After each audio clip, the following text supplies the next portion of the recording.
This is the Inkpulp Podcast. This is the Inkpulp Podcast. Comics, hip hop, life.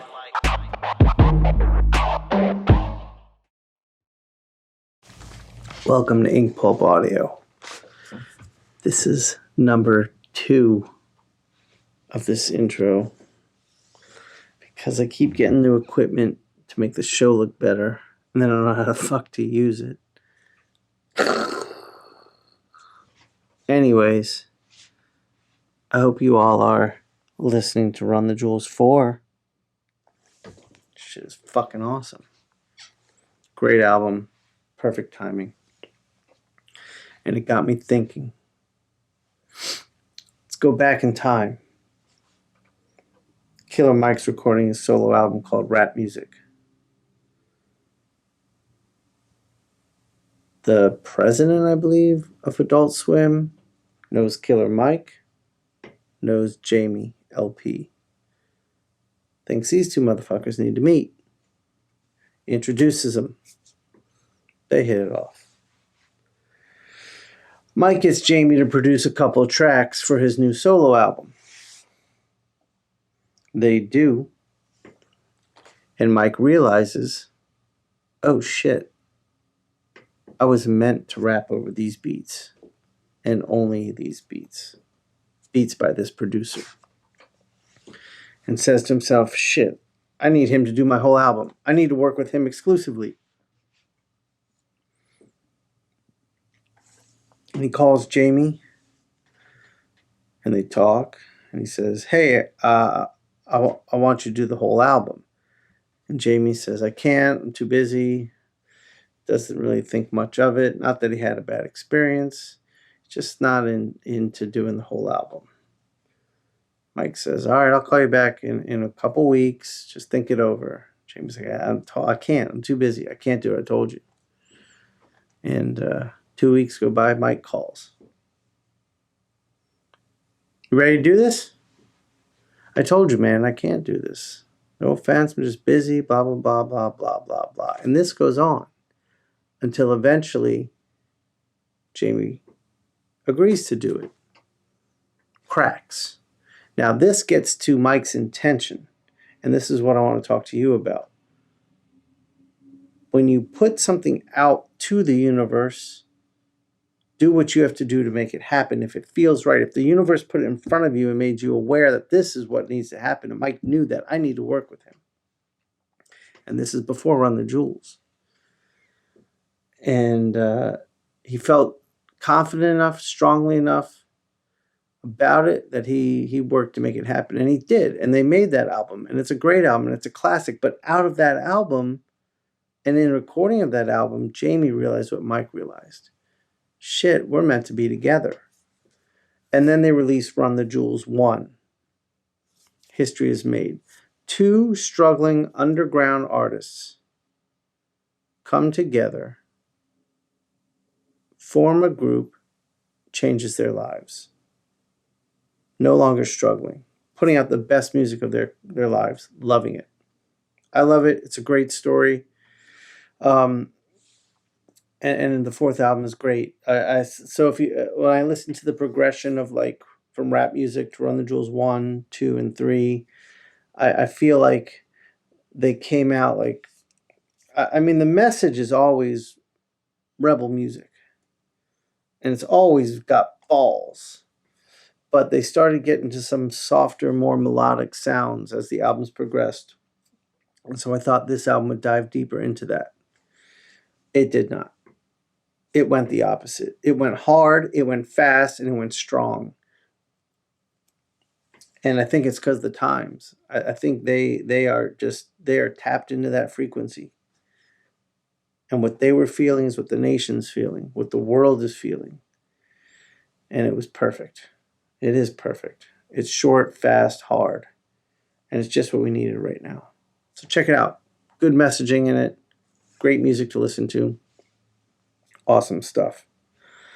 but it did tap into that frequency. We all vibrate at a frequency. When you're down, you vibrate at a low frequency, and frequencies attract similar frequencies. So when I started this podcast and I was vibing down, I attracted all of that. And you kind of fester in it.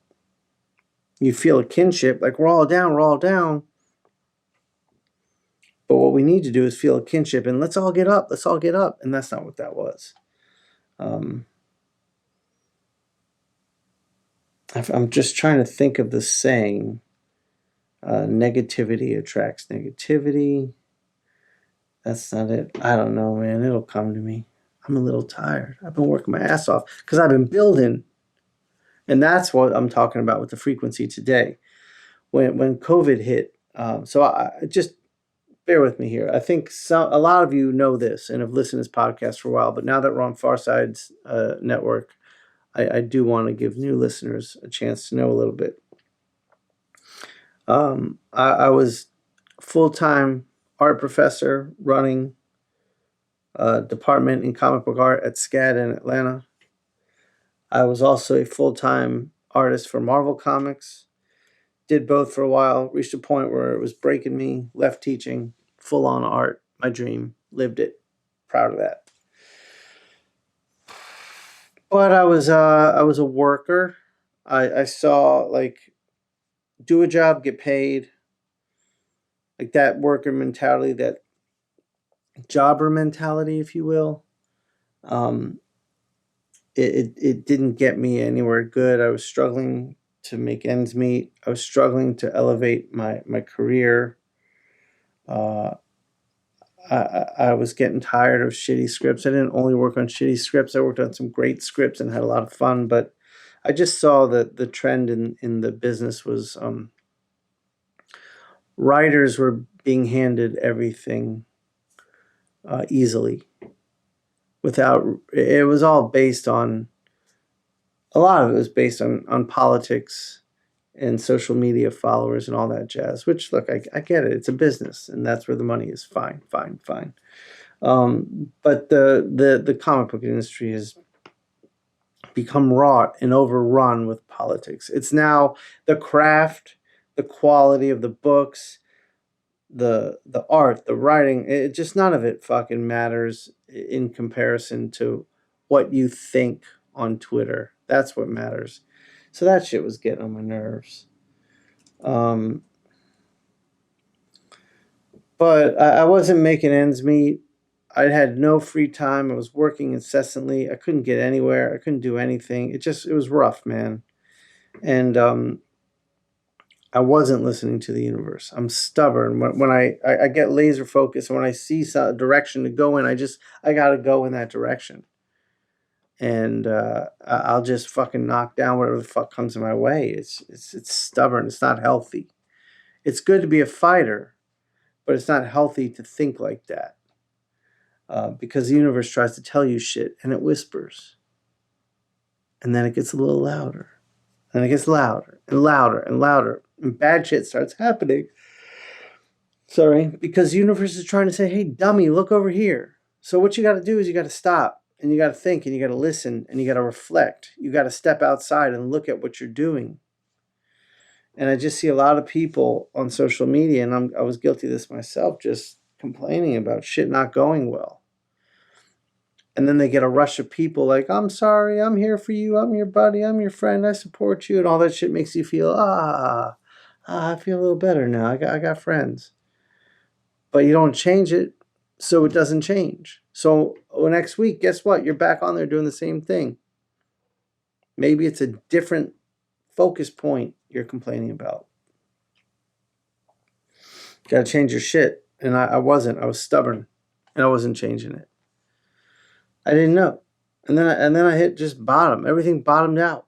Everything just bottomed out. Woke my ass up. Dusted off my shit. Sat down. Said, I got mad skills. I can do something. Why am I struggling like this?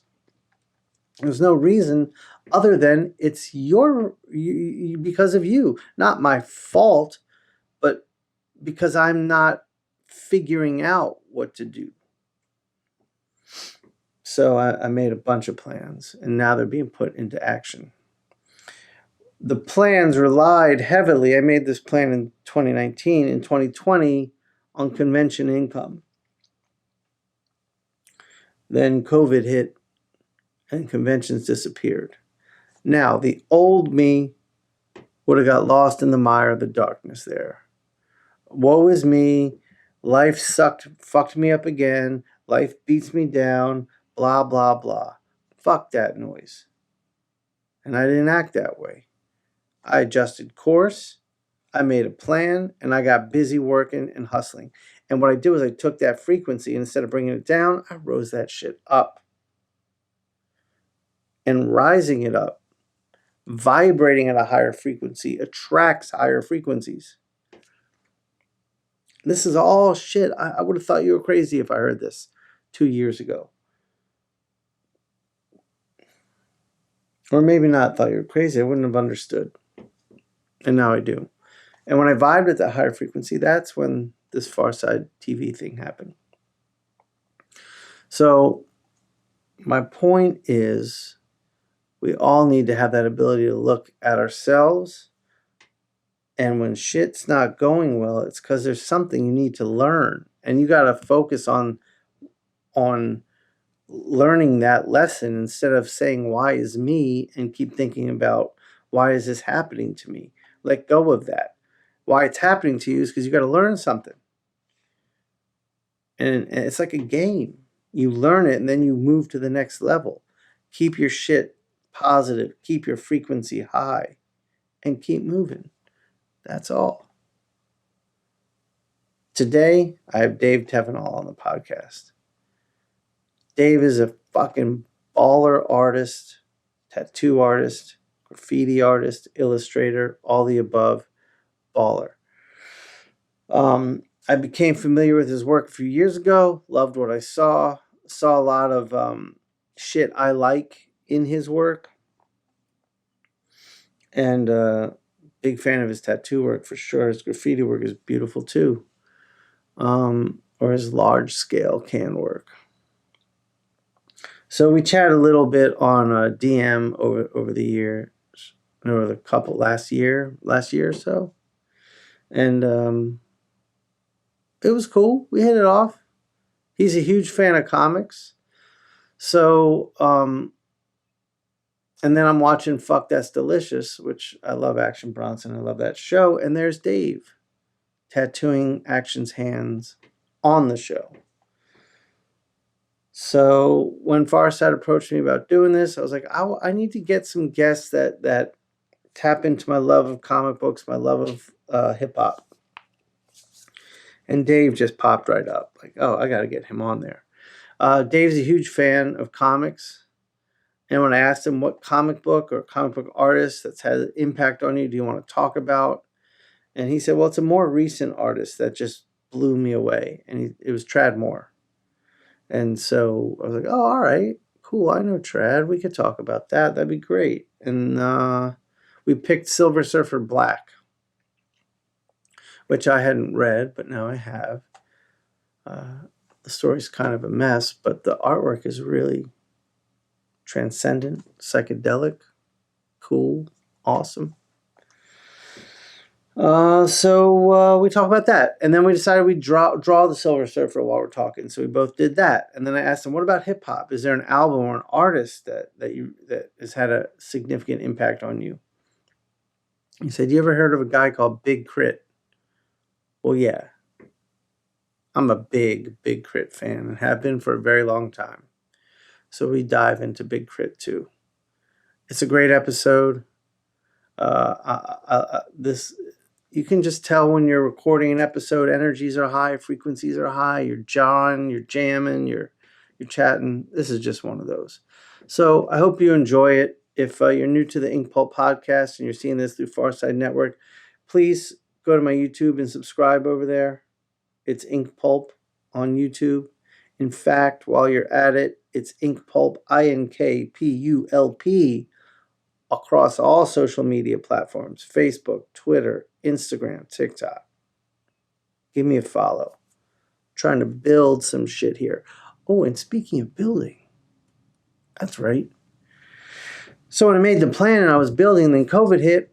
Well, I didn't stop building. I just had to start building something else and then get back to my original building plan.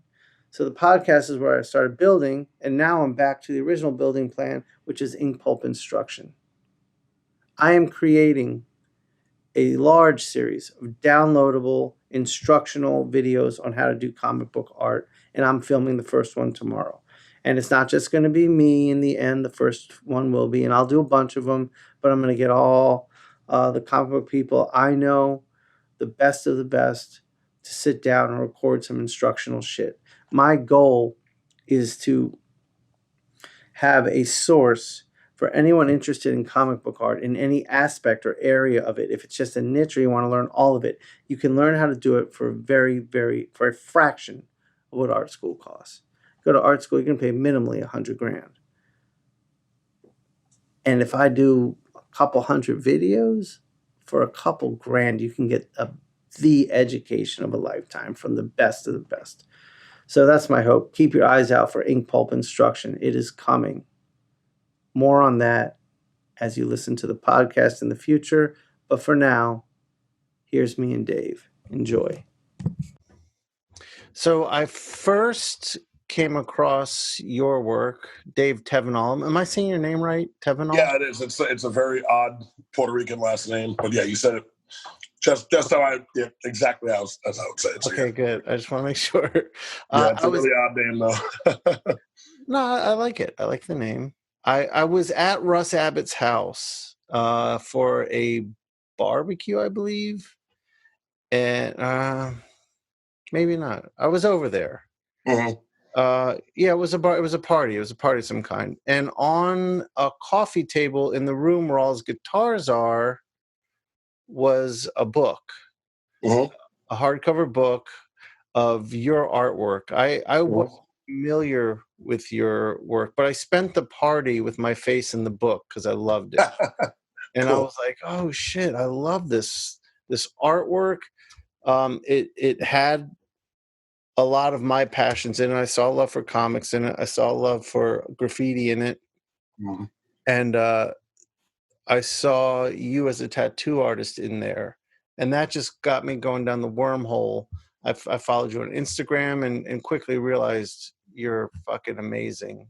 And thank you. I was a fan. So that's how I first became familiar with it. And then I was watching, and correct me if I'm wrong, I don't know if my memory is making shit up, but I was watching Fuck That's Delicious. Mm-hmm. And you were on there, right? Yep. Doing Action. Yeah. How did that come about? Oh man, so I was living in New York City at the time. I was working at a tattoo studio called Top Shelf in Queens, in Bayside, Queens. That's where I'm from. Are you? That's in Bayside? Yeah, Bella Northern. Yeah. Oh yeah. Oh my God, my whole family's from Springfield Boulevard. Oh wow. Yeah, man. Right across from the White Castle and the pool hall. Yeah, I know exactly what you're talking about. Okay. Yeah. And Bon Chon, best boneless chicken wings on the planet. Oh yeah, hell yeah. Yeah, and so I come back to Ohio to see my daughter, and I was back in Ohio, and it was one of the nights I didn't have my daughter, and Action Bronson was in town. So I was like, you know what? I'm going to make him a drawing and see if I can give it to him. And turns out that his tour manager knew a friend of ours, and it was able to facilitate it while we were there. And I did him as a luchador, wearing a full luchador mask, beard coming out, and holding a microphone. And I got to meet him, and I got to give it to him. He's like, "You tattoo?" And I knew Honky Kong, who had done tattoos on him before. And we got to talking and stuff like that. He's like, "Yo, I want to get tattooed by you. Like, I'm not gassing you up. I definitely want to get tattooed when I'm back in Queens." I was like, "Hit me up. I'm ready, whatever." And I thought he was bullshitting me because, he's a well-known dude. And I was like, cool. If he does, great. No big deal. You were a fan, I assume, at this point. Oh, yeah, for sure. Yeah. For sure. Okay. Yeah, man, not even joking. I went back to New York the following week, and like clockwork, he hit me up. He's like, "Yo, what's up with that tattoo?" And I'm like, "What's up with you?" And I tattooed him the first time, and it was just us chilling. And there was none of the cinematic TV theatrics going on or whatever. Super cool. Like, he was on time, like, which is unheard of for most rappers to just be at the shop on time. This dude was on time. He may have even beaten me at the shop. No shit. And I guess he was just there early. So he came through. He had a few cancellations for a tour for the tour he was on. So he just came by and got tattooed. And like, we kept in touch. And he goes, "Yo, can we film my other hand, like, for the show?" And I'm like, "Yeah, like, don't care." I've talked to the boss man about it. He was like, "Yeah, absolutely." And like, not even a month later, we did the other hand, and like, it was pretty wild. And we ate super healthy. Like, Vice paid for like all this really good food throughout the day while they were filming, and then we ate the snack concoction he made at the end, and Right. was I wasn't regular for like a little while after that. That was pretty messed up. But it was bonchon chicken wings, and sorry, I'm moving my cord here. It was bonchon chicken wings and White Castle sliders crammed together. Total stoner snack, Yeah. I don't partake in the herb, but holy shit, this guy was on a whole nother level with these snacks. But it was cool, man. It was a lot of fun, and I didn't realize the reach his show had outside of, like, you never know like how big a scene is until like you're involved in it. Mm-hmm. And I just thought a lot of my friends just listen to like a lot more independent rap and whatnot. And the Fuck That Delicious thing was just a web series, but like, it came out, and like, I'm getting stopped in like the subway and shit. I'm like, shit. "Yo, is this you?" And I'm like, "Yeah, that's me." "What the hell is that?" "Oh my God." Like, it was kind of wild. Then when they got the TV station or the TV channel, that like redid it again. I was like, "This is crazy." I didn't realize the reach this guy had. But yeah, I get people asking me about Bronson a lot. Like, did you tattoo him? I was like, "Yeah, I did both of his hands." And he was super cool, super nice. Oh, that's great to hear. He's like the one dude. Like, people ask who you want to meet. Like, for me right now, it's Action. It has been for a while. No, he's awesome, dude. It's really cool. He seems like it. He just seems intelligent as hell. I feel like he's like the type of guy that like forgets what most people know. Right. So he's super cool. Super cool. Very hospitable too. Like, very like Italian mom vibes. Make sure everybody eats at all times. Yeah. That's awesome. I love that. Funny with that. Yeah, my hope is one day to get him on this show too, because he's drawing these days, and that would be fun.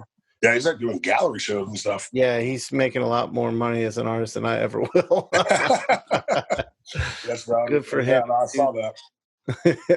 All right, so I had when we were talking about setting up the show, we picked a comic theme and a hip hop theme, and it's not Action Bronson, so we're getting off in the wrong path. But the comic, you are a huge Tradmore fan. I asked you, like, is there an artist that's had an impact on you, and you just said Tradmore, and you went on a story about him.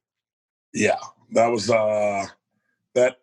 that man's work made me feel like I read comics again for the first time. What about his work spoke to you? Motion. Okay. That man is the king of movement. Yeah. Like, I never thought I'd be so stoked to see somebody outline blood. You know what I mean? Like, and things like that. And I got into him. I picked up randomly the second Luther Strode trade, and I immediately go like, "Who the fuck is this?" So I'm looking up like other stuff he's done. I guess he had just finished putting out the first or second issues of the newest Ghost Rider with when he drew Robbie Reyes. Right. And I was like, dude, and that was leaps and bounds. So I didn't realize I was coming into his work pretty late. And he's like only like, what, 26 years old, 27 years old? Like, yeah, which is like, he's a young kid. It's insane. And I was like, when I'm coming into his work late, I was like, dude, where did this guy start? Like, all right, actually, I got a good story about his start. So let's get to the table in a second here. We can draw and talk. I just want to show on my table right now, we got Silver Surfer Black. Weirdest Silver Surfer story, man. Yeah. Like, up until what I've read to, it's been insane. Yeah, it's crazy. We'll talk about that. So we're both going to be drawing a Silver Surfer. the homage of this book and trad more. So let me switch my mic here. Cool. Got my camera on the table. I'm gonna resituate mine as well. Make sure I'm on the right camera. Right mic, right camera. All right, so here I've got the Silver Surfer Black. Have you seen this format of the book, Dave? This like oversized? That's the Treasury one? Yeah. Yeah, I have. I don't have it, but yeah, I have seen that. It's crazy because these like splash pages are huge. Oh yeah, and it makes you realize how awesome trad stuff is, man. Yeah, this was a psychedelic journey into awesome madness. I was happy with it. So are we allowed to give spoilers away as to the storyline of that book? Oh, absolutely, absolutely. Cool. But yeah, no, trad stuff is I don't know. I fell in love, and I had literally had to pick up everything he's ever made, covers included. I got a chance to meet him at New York Comic Con, and he was a total sweetheart, and he drew a really cool Luthor in my book, and awesome. Yeah, it was really rad. That man's comics are on a whole other level. I've just got my warm-up sketches up right here. Yeah, actually, I want to talk about those. I've never like really had a chance to see your like shape building process, and I'm loving what I'm seeing. Yeah, man, it's just I don't know. I know I'm working on the square, so I want to just like cut it up. And his board always does whimsical shit. Right. So, I mean, from the people that I've liked that have drawn him, like they've always done cool stuff with his board. It wasn't just always like the flat board with like the 3 grooves in the inside of it, you know? Right, it was, right. Like if he's going to be going through the cosmos, he's going to be bending some type of space-time Yeah, shit. I was trying to do that on mine. I got to exaggerate a little more, I think, after seeing yours. But yeah, so I'm doing the same thing. I wanted him to look alien. I don't like when people draw him just like a muscular metal dude. Yeah. I wanted to exaggerate the proportion. So that was the initial sketch. And here I am with the final pencil version. And I'm going to get that going. That is cool. Oh, thank you, Dave. So do you have plans on where you're going with this piece, or you're just going to play around? I'm going to play around, man. I kind of feel like I have the most fun when I don't have as much of a game plan involved with it. So that makes sense. I don't like to think much. I don't like clients kind of hate that when they come to the tattoo studio and they go, "Hey, can we see our drawing for our tattoo?" And I've never done this again after the one time I did that, but like I guess I was having like a weird day. So I put 3 surgical skin scribes down on the table. And I was like, "That's your drawing." You go, "What does that mean?" I was like, "I'm going to draw on you." And they go, "Oh, okay." And I had to tell them, like, "Look, I'm not in the business to have you walking out of here looking silly. So just trust the process." And now it's part of like when I email clients ahead of time. I was like, "Hey, I know that you may be used to like a big ornate crazy stencil being printed out, but I'm just gonna freehand this on you and see where it goes." I love that. I've been fortunate enough for people to be like, "Yeah, that's really cool." It just fits the body better for me. And it's like, it was a bad habit that turned into like my only habit. So did you always tattoo that way? No. So like if it's like a pre-drawn thing, or if there's like more like ornate pattern work or something like that, I'm not above stenciling. I'll totally go and print a stencil out and make sure I got all the parameters right for it. But like for the most part, like if somebody wants a really cool skull and a rose and they wanted to fit a bulk part of their body and like it's going to go over muscle tissue and stuff like that, you know, like in form, I'm going to draw it on because I feel like it's going to get a way better feel and fit for the wearer versus like printing out a piece of paper and like sticking it on. You know what I mean? It looks like less of a decal and more of like everything was intended to be there. So I ended up like trying to really focus on that, and it became a process. And I'll still stencil stuff out if it's pre-drawn, but for the most part, I encourage freehanding it. I love that. That's great. I had a question, actually. We were talking about trad. I always felt like I saw in trad's work an influence of Japanese art. And I'm not talking modern. I'm not talking like manga and comics. I'm talking traditional.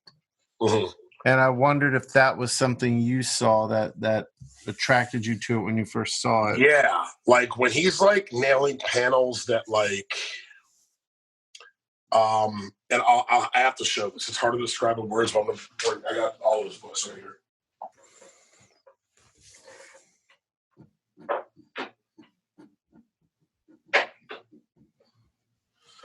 So, you know, like those old Japanese theater posters, like where it's got a real stoic picture of a guy's face and he's got, you know, striking some kind of weird pose.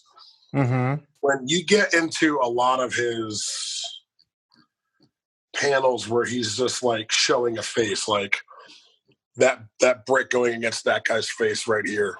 Right. And it's just like all that like emotion in one spot.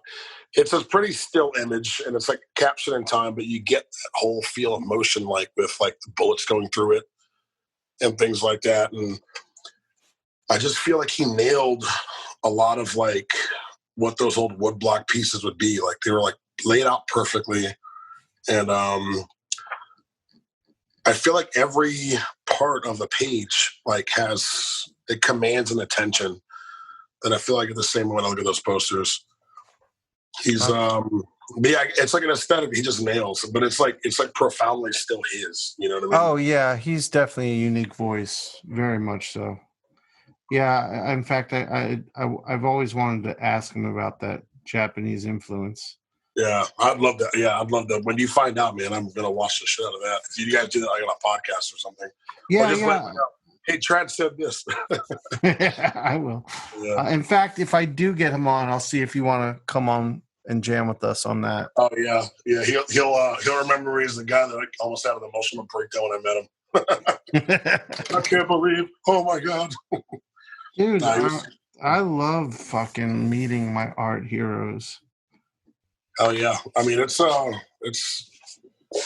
cool to see the human element in a lot of what they got going on. You're like, dude, you're a dude, but you're a dude who does crazy stuff. It's so good. Yeah. Yeah. And I love most of my like close friends are some of my favorite comic book artists. That's rad. It's a very fortunate thing to have. Yeah. Very lucky. Like I did a podcast last week. So I have an art dealer and the crew, his like business and the crew he represents is called Essential Sequential. Oh, I'm hip. I've tried to stop by y'all's booth during New York Comic Con a few times, and like I just got caught up on it. But I'm very hip to Essential Sequential. Okay, cool. So Klaus Janson's in the group, and like I can trace my entire want to be a comic book artist back to The Dark Knight Returns. Oh, man, Klaus is like a friend. So like I'm podcasting with him last week. We were all like inking John Romita Jr. and talking. And it hits me sometimes where I'm like, what the fuck is happening here? Why am I here? right. Totally.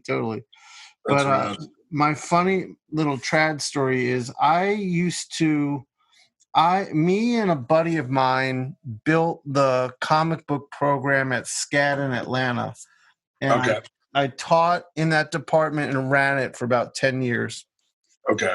And worked for Marvel for a good 6 of those years. Okay. And while I was teaching, this is probably closer to the end of my teaching there, I get an email from Savannah. One of the professors down there was trying to help out a student get some more work. They were finishing up their new image series called Luther Strode. Oh, man. So I see these pages, and I'm like, holy shit, these are really nice. Yeah. So I was at the time, my very good friend was the editor-in-chief at Marvel Comics, and I was working there. So I just forwarded them over there. Now, I don't know. I can't say that I got someone's attention with it, but his career at Marvel started shortly after that. Awesome. And, he just took off. So that did the homie a solid. That's fucking cool, dude.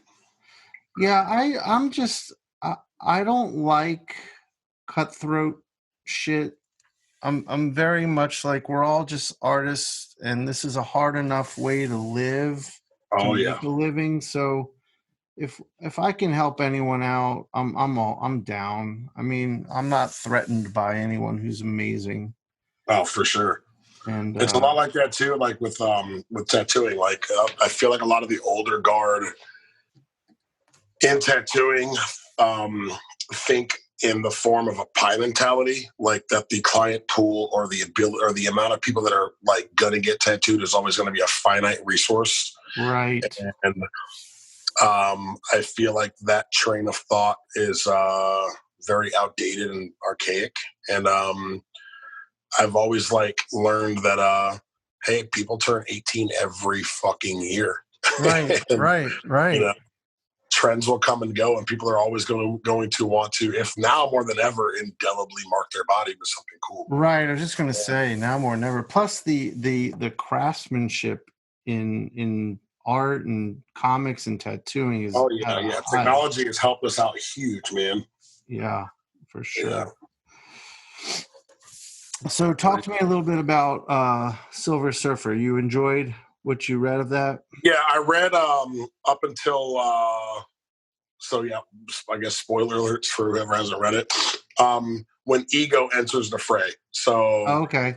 He's fighting Null, and he's going through all that, like, you know, he realizes he's I didn't read the Guardians of the Galaxy's like series where it leads up to that.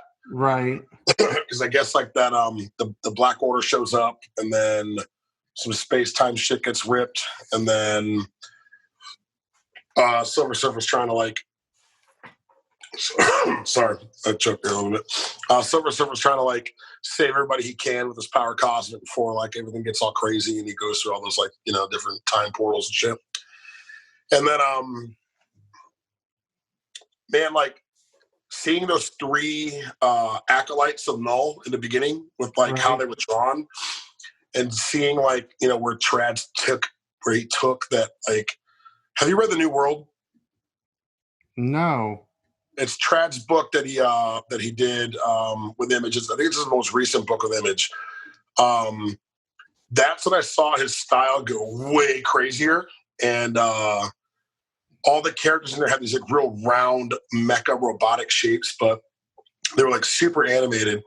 And three of those characters just reminded me a lot of the main cop that was in The New World that he did. And like, it was so cool to see these crazy ass outfits, and like bordered celestial outfits and stuff. And so he did that book before The Surfer? Yeah, I think so. Yeah, I think so. Yeah. Okay. Yeah, The New World came out, I think, in 2018, and it's only a 5-issue book. It's right.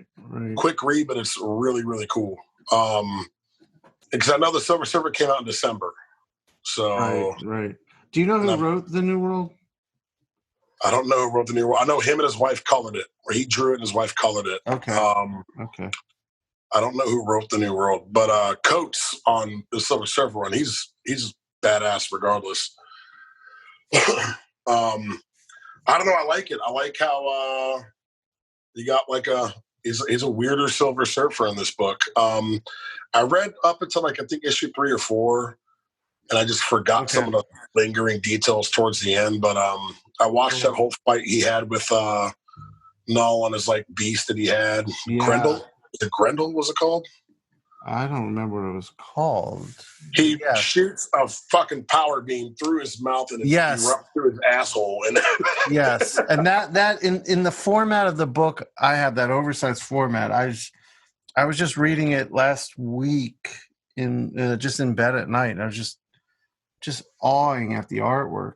I don't like him, and like, and this is a complete opposite thing, but him and Jeff Darrow, like, I can look at their books and not need words. You know what I mean? Yeah, I know exactly what you mean.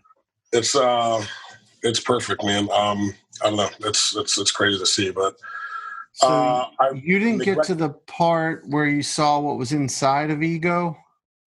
No, I didn't get to that part yet. Do you want to know? Sure, throw it out there. I'm gonna read it again. So this was my favorite part. So he gets to Ego, and Ego is he asks if he can land on Ego, and he lands on Ego, and there's like all these earthquakes and shit happening, and the planet's getting it's like he's sick, and Surfer's like, I can tell there's something wrong with you. And Ego's like, is there? He's not totally aware of it.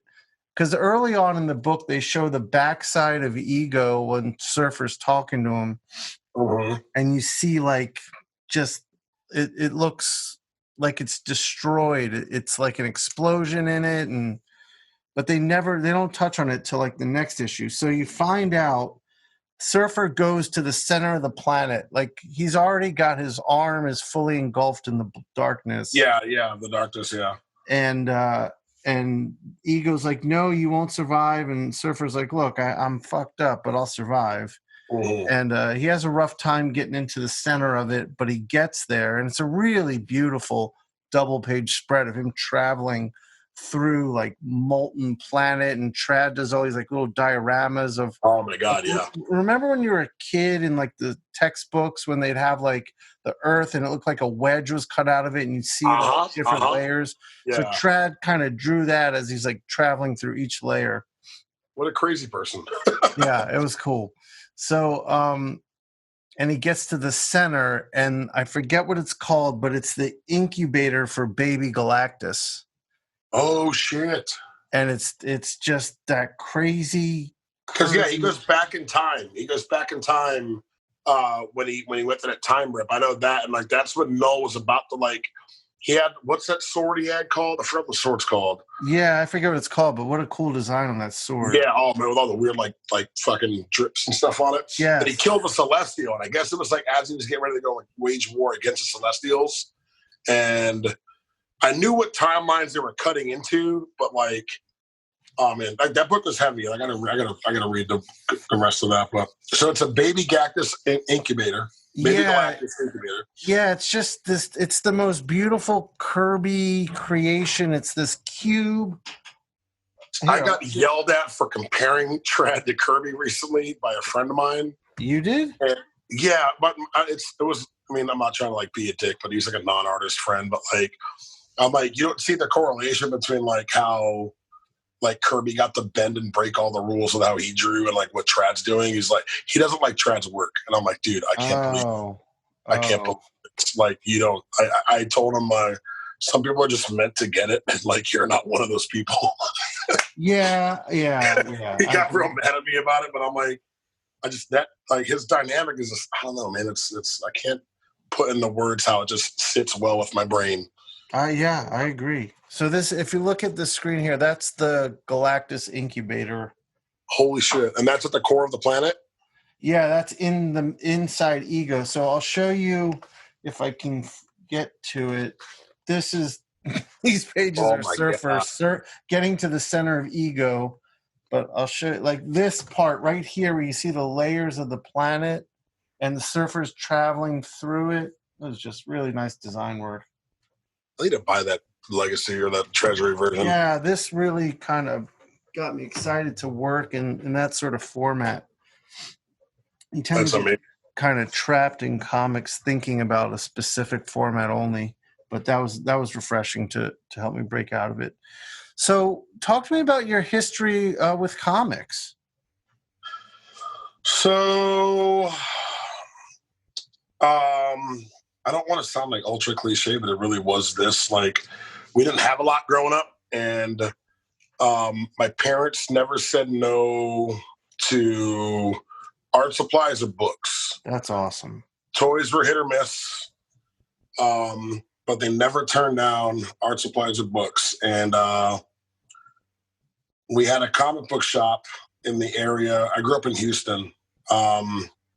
And we had a comic shop in the area that would give comic books to kids who had like A's and B's in their report cards. Oh, that's awesome. They're just like, old shit issues, but like I was able to, it was by my dad's job, and I was able to go there and just like peruse the books and whatnot. And then the first pile of books I remember getting when I was probably maybe 6 or 7 was a whole bunch of like Claremont, X-Men, and New Mutant issues. Okay. And that got me hip to like Bill Sienkiewicz, and who still is one of my top 5 dead or alive, or, comic book artist. Well, without a doubt, he's one of the greatest that's ever been in this Demon Bear Saga ruined my world. Oh yeah, me too. It's ruined my something world. I look at. My issue with Sienkiewicz is I look at it and it makes me question my entire DNA as an artist. And then I'm like, I just need to fucking throw it all down and whip that brush around and fling it around. And then I go to do it and I'm like, this is not who you are, man. And it never works. So that type of stuff has allowed me, like, I try to, like, if I overthink things too much, I end up like losing my voice in my pieces. And I guess I work a lot better with that kind of chaos like that. Right. And I think that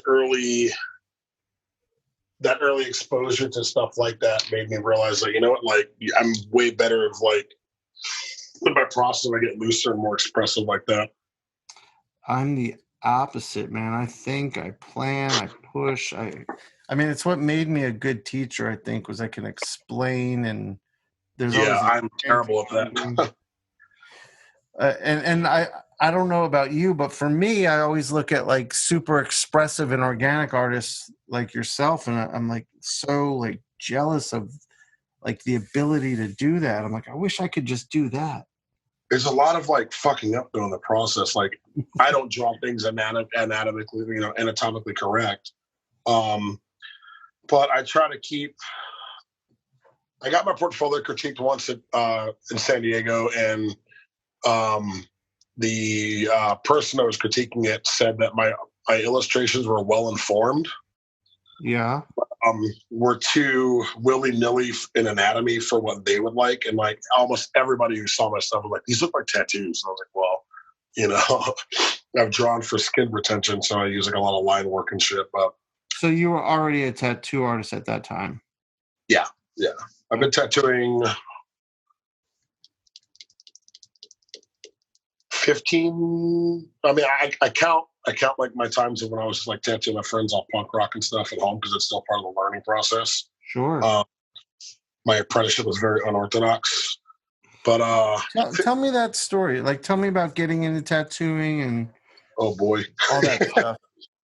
I was approached by a friend who tattooed, and he's like, "Yo, you should be tattooing." And he had a shop, and he was like, "Come by after work one day, and we'll see what we can do for you." And I basically learned how to tattoo from a friend of mine in a shop that was pretty rowdy, in a rowdy part of town. And I learned more of what I shouldn't have been doing versus what I should be doing. Yeah. But I always wanted a tattoo, and it was a passion. And I sought higher learning in that. So I ended up ultimately leaving and moving cross country to Ohio, where I had friends who were tattooing at studios that could give me a job. And I ended up having to like basically reapprentice. And luckily I did that. And many studios and many bad lessons later, I'm somewhere, where I know a little bit more than I did then. And it was like a really weird, like school of hard knocks thing, where like the apprenticeship. What's up? The apprenticeship was. Yeah. It was when I think I'm getting something, I wasn't getting it, and then like it was just really, really hard. I was just having this conversation with our apprentice at our studio now, because about the subject of like nothing's coming easy in tattooing, because it's a very unforgiving medium. Right. And I had to go to a lot of places. I had to like work in different studios. I had to force myself to be around artists that were doing different things. And in order to get it, to understand that there's no way to standardize it. And I learned a lot of bad things from a lot of people, like technique and like, work-related wise, because tattooing is just a bunch of unicorns like march to the beat of their own drum. But right. Luckily, I ended up in a situation where I'm working with friends who know a lot about like good, well-built tattooing and good practices within that. And I've been able to be working with them for the last 10 years in Ohio, off and on. It's just a lot of trial by fire. Like you can practice and draw it all day, but when you actually tattoo it, it's a whole nother fucking can of worms. Because you're working with skin. Oh my God, it's the weirdest thing ever. I'm gonna blow my nose for 1 second. Yeah, go ahead, do your thing, man. It's like pollen season 9,000 out here. Yeah, I'm in Atlanta, man. We got it all going on. Down there also. But yeah, I always wondered what skin would be like. So take what you imagine it to be like soft tissue. Yeah. And then imagine it always bleeds or like always gets wet and your hands slide around and things like that. Right. It's the best way to put it. And then the machine is a whole nother animal too, I imagine. Yeah, because you got to deal with the muscle memory of like fighting the vibration. Right. And that's hard, man. You have counterweights, so like a lot of your machines are shaped like this. So, and then your hand would be in this general area. So you're fighting the resistance of the machine to move back that way when you're trying to work this way. So like where your muscle memory would be, like where your thumb would be at and you're holding your machine, like this hurts all the time. And then like, you don't know, like it takes a long time to tell people to stop tattooing with their wrists and to use their elbows. Same thing with drawing. Right. And, yeah, there's a lot of like, you can do 10 tattoos on the same person, and each time, each one's going to be vastly different. And it's one of those situations where I try to tell that to apprentices too. Like, you know, there's no way to standardize it. Like your date, like your next week tattoo, you can tattoo 7 days a week, and on that 7th day, when you feel like you got to figure it out, some kind of curveball through biology or organically is going to come through and fuck you all up.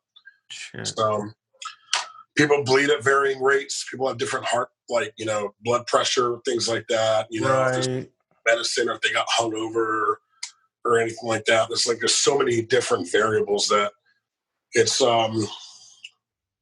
you just try to nail the overall tone of like you can take most of what gets thrown at you. Tattooing is very much a profession of dealing with what comes through the door. And you never know until you're starting the tattoo, like if they can sit well for a tattoo. Right. Things like that. The variables are super. And my friends in tattooing have said that different parts of the body, the skin is completely different. 100%. You know, if you're tattooing the inside of the arms or behind the knee or inside like the inner arm, we call it the ditch. If you're tattooing that skin's very arid, very loose. And if you're not careful, what you would be a simple clean line on a forearm, if you try to do that there, would become like a laceration or a fucking bruise, you know? So. And age plays a factor too, I'm guessing. Oh, 100%. You know, especially if like, you know, you're tattooing like a lot of like, you know, like sun-kissed, like older skin, that can be real stressful. But I'm trying to be careful with the wording because I don't want to like, you know, shit on anybody like, oh, old ass people. Like it's not like that because no, I get but I mean skin changes. It's I mean I'm getting up there. Today's my birthday actually, and I'm getting Happy birthday, man. Thank you. So yeah, I see my skin changing. Oh yeah, I see a lot of things. I'm learning that one now with entering my mid to late 30s here. But dude, you're young and you're wearing yours well, man. I turned 48 today. 48? Yeah. You're fucking lying. No, I'm fucking 48, dude. I'm 35. Oh man. To be 35 again. I would not. Well, you're wearing 48 like you're fucking 28, so you're good, dude. Don't worry about it. Thank you. I appreciate that. And I do. I feel very young, and I do take good care of myself. And yeah, I heard 48's the new 28, so that's just, I mean, all right. I don't know where I read that, but it's there. Just trust. All right, I believe you. Sounds good. So yeah, like what I was saying, the apprenticeship thing, man, I learned in a really hood ass shop, and like it was a lot of things that like didn't know, like, were things. And when I entered the other studios, it was like, I just kind of got like, oh shit, I was doing this wrong for a long ass time. And I had to In relearn and terms of stuff like that. technique?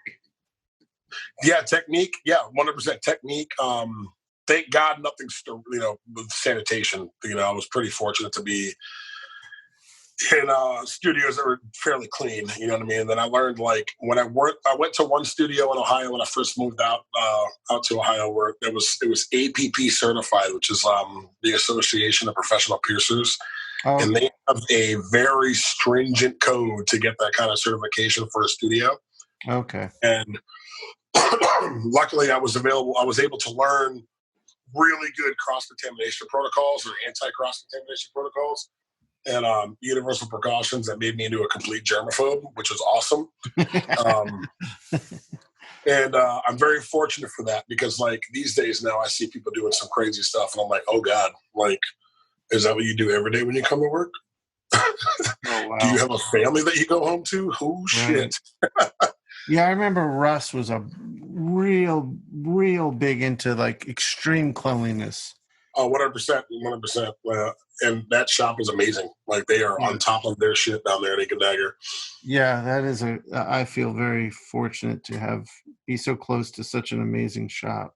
Yeah, they're that whole bunch. They're all good friends, and they're really good, and they hold it down. Super clean, super pretty shop.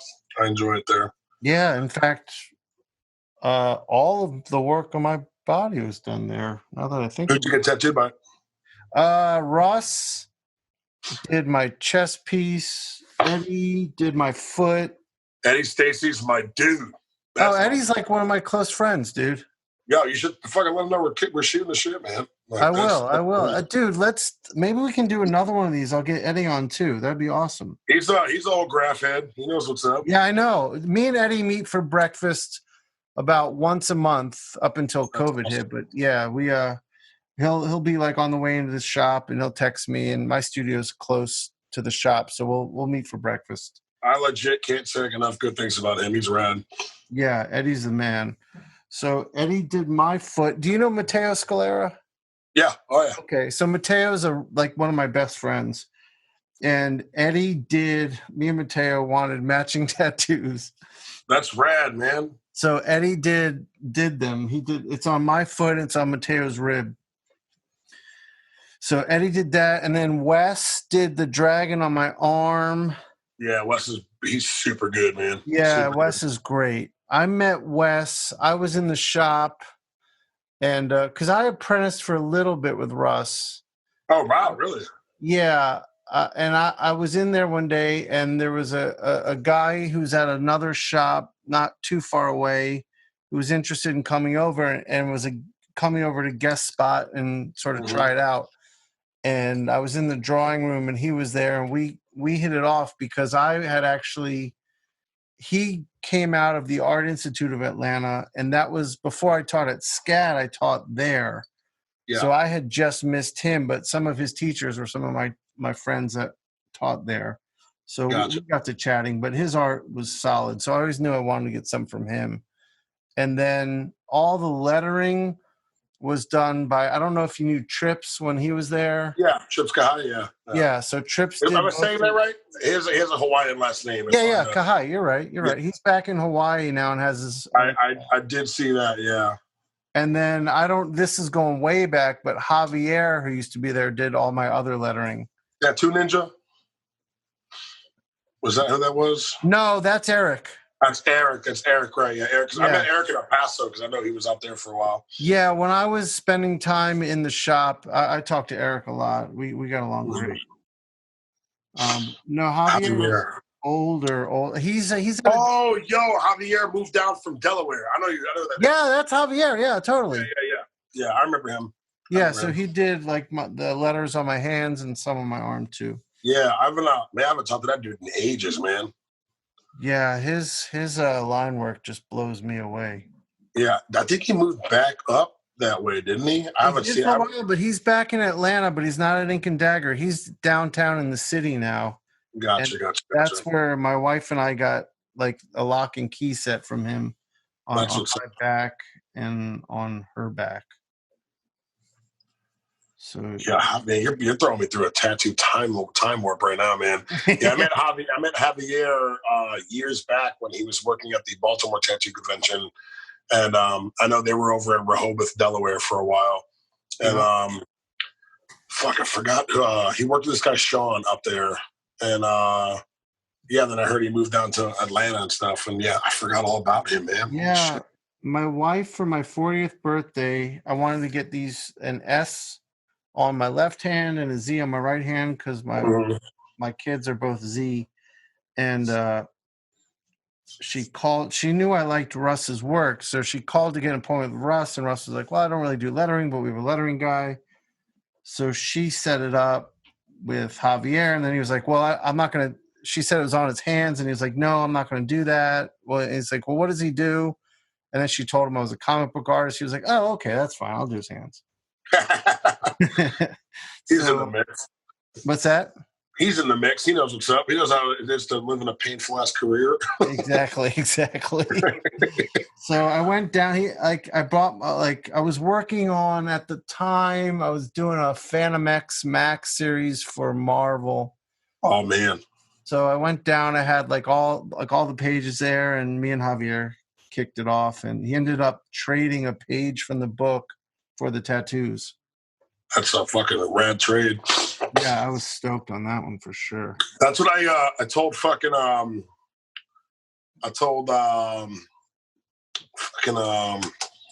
Battle Chasers. Fucking Herrera? Yeah. So I told fucking Joe Man, because him and I have been talking about, he's been wanting to get tattooed for ages. Oh shit. I was like, dude, just give me art and we'll make it happen. And we always run into each other. One of my friends is Quan Chang, and he sells art he sells Joe's art. Yeah. And he got us to link up in real life. And I was like, dude, just I'm down whenever. I'm in San Diego, and I always go to Turk Shop or Haythorne Shop after or before Comic-Con. Yeah. And I work in New York, so you can get tattooed whenever the fuck you want. So, dude, he's one of my favorites, man. He's a rad dude, man. He's a Queens boy, man. He's from Jamaica, Queens originally, is what he's told me. That's where my aunt is from, Jamaica. So yeah, man, fucking, you guys should link up, man. Queens dudes, you guys talk to Mets or something. For sure. Mateo Scalar is your best friend? Yeah, all right. So the funny, me and Mateo are really close. That's amazing. So we look a lot alike too, and people would mistake us for each other a lot. And then we were after New York Comic-Con. I don't know. This was years ago. This is how much I fuck with him. With Mateo. Oh, okay. All right. Yeah, just so you know. Dude, I just got to tell you, sitting with him at cons at Essential Sequential and watching him go, it's insane. Dude, he's up there for me, dude. It's the facility he has is what really blows me away. It's like breathing for him. He creates masterpieces with breathing. It's just, he just sits down and manifests this incredible image. It's crazy. It's and how he works with all those washes and stuff, and oh my god, it's insane, man. It's insane. Yeah, pass on my fanboyness to that gentleman, dude. I will. Well, look, man, what we'll have to do is when conventions are back and we're all at a con together, let's grab a meal. We'll definitely do that. I'm all about doing that. That'd be awesome. Meal, drinks, any of that good stuff. Yeah, we'll do all of that. All of that would be great.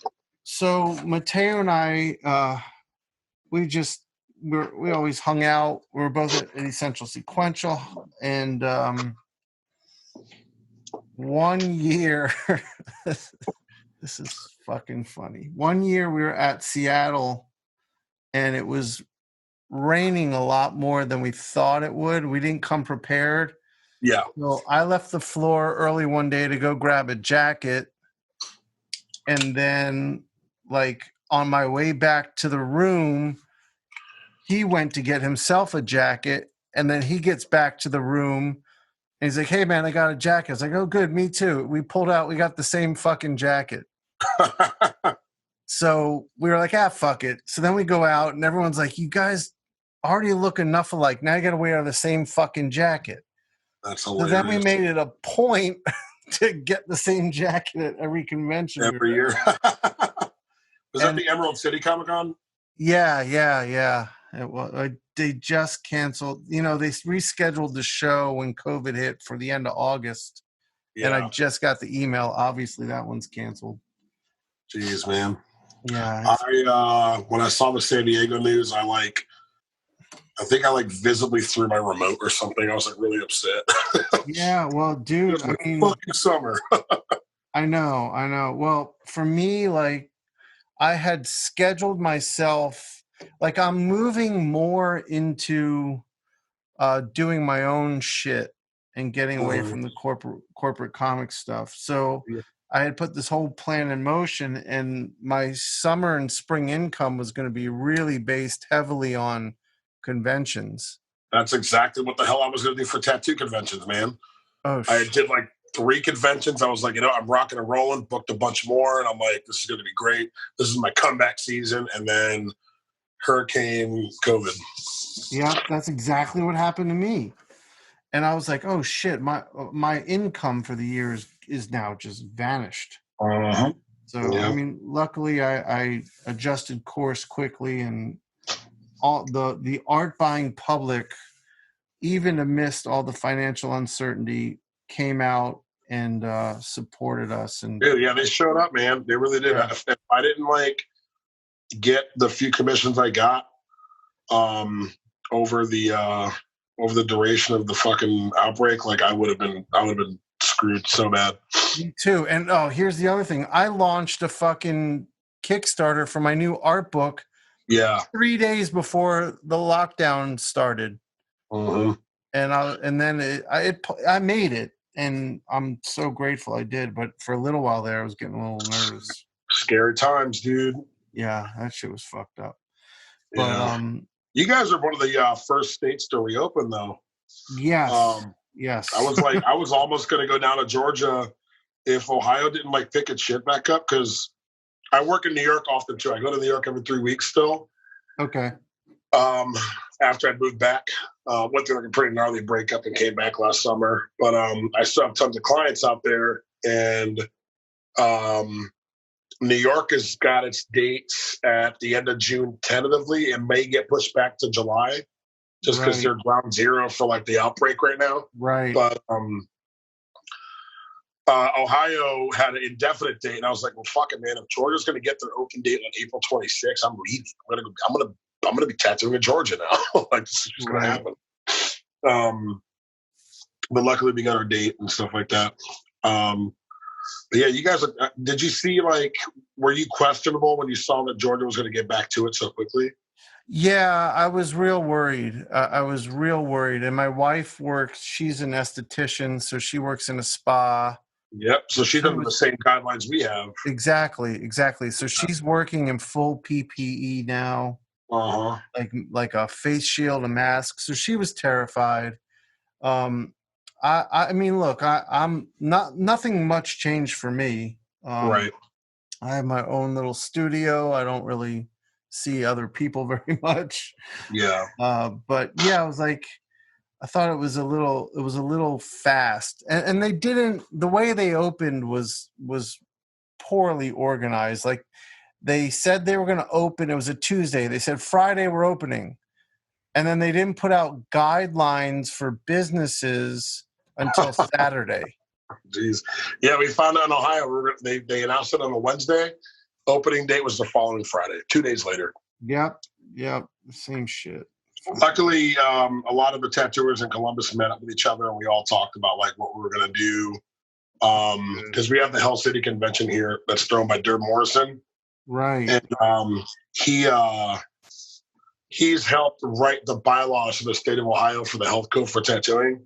So pretty much went over here's a guideline to follow in your studio. The state will more than likely adopt these guidelines based on Derb's recommendation. So we purchased all their aprons and the sleeves and the masks and stuff like that. So luckily we had a good preemptive strike at the beginning of May for a sudden announcement and us reopening. So But man, it was it was looking grim for a while. When they announced that the bars had reopened, that's when I was like, oh shit. Yeah. And just also watching how Georgians were like celebrating it was a little worrisome to me. I want my haircuts. Yeah, they still think it's fake. There's still a large percentage of people. Oh my God. I've had to like leave so many friends in the dust over this shit, man. Like everything and nothing against them, man. But like, people who just like didn't think it was real. Like I've had friends that caught it, and like were severely debilitated from it. And one of the Essential Sequential guys, his brother died from it. Yeah, man, that's sad to hear. I'm sorry.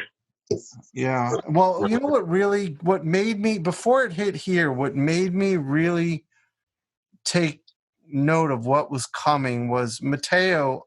I get up early as hell. Yeah, he's in Italy, right? Yeah, he's in Italy. So me and him will text in the early morning sometimes. So I get up, I'm just sipping my coffee. I'm the only one up in my house. He sends me a picture of what looks like his girlfriend in like a hazmat suit. Yeah. And I'm like, what the fuck is this? And basically, I mean, I had been checking in with him to see what was going on. With his girlfriend, her mom got it. Her aunt got it.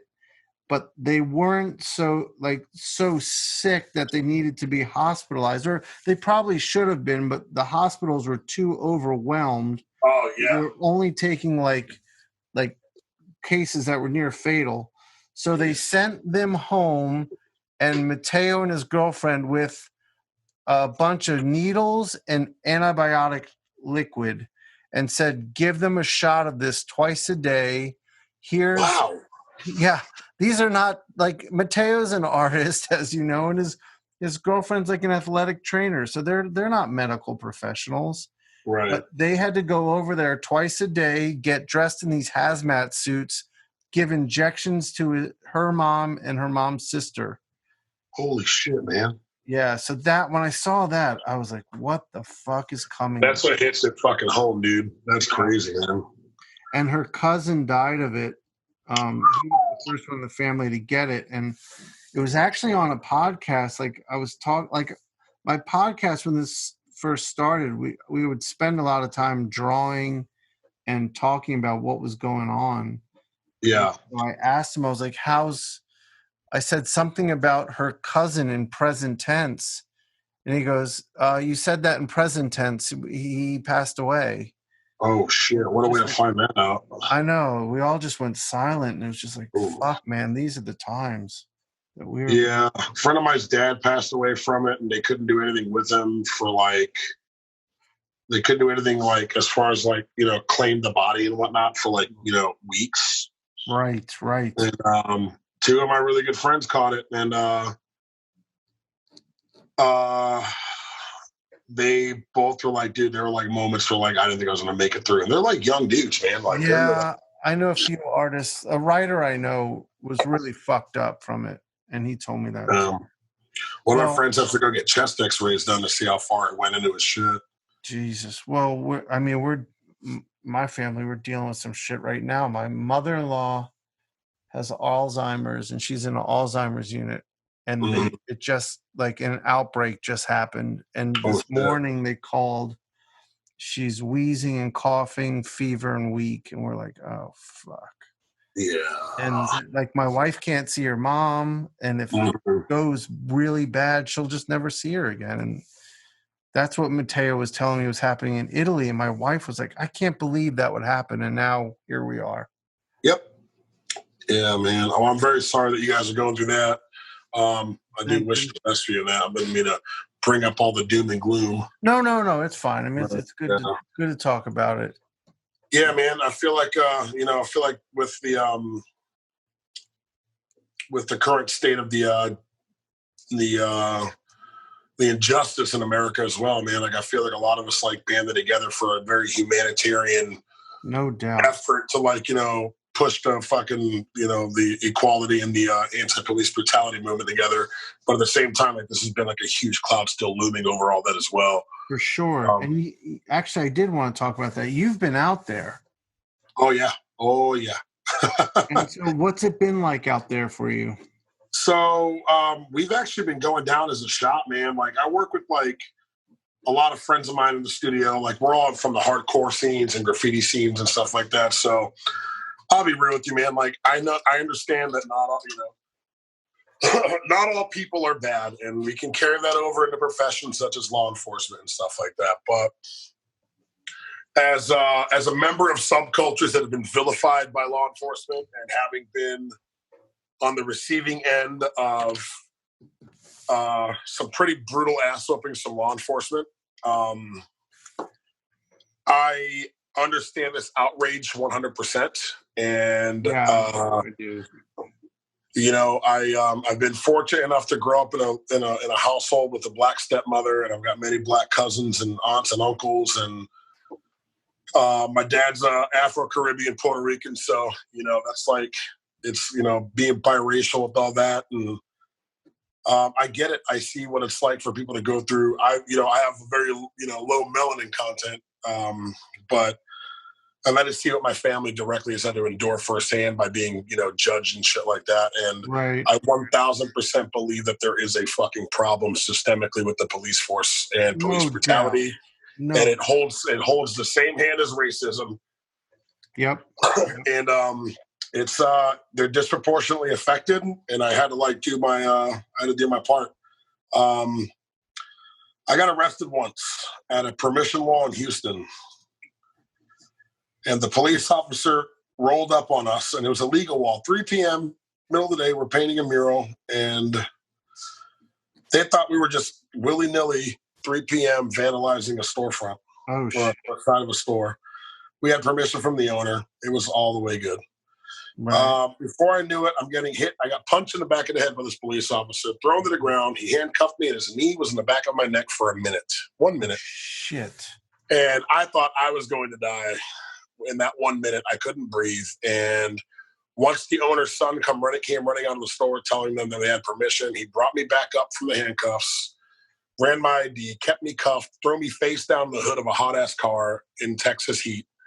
And once everything was good, he had the nerve to uncuff me and ask me about tattoos.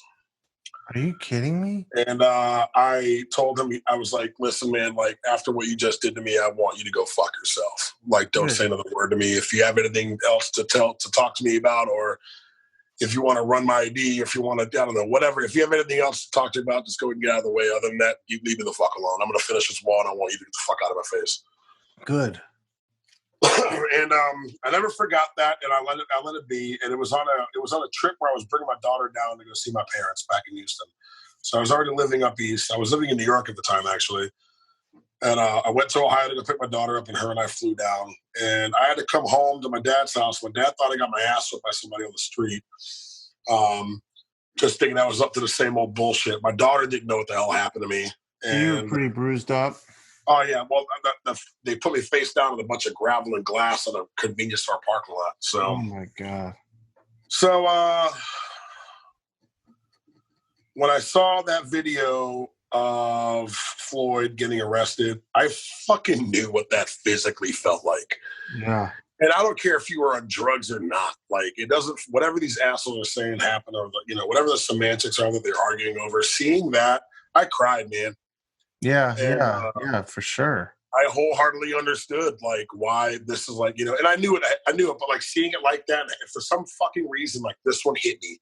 And like, if you don't have like a human bone in your body to not be moved by what was happening in that 8 minutes and 46 seconds, like, right. That was insane, man. So that, and it had to be done. So I went down there in solidarity with my friends and my family and whatnot, and the guys I work with and whatnot. And it got bad one of the nights. 2 of my coworkers got shot with those wooden knockers that they're shooting out.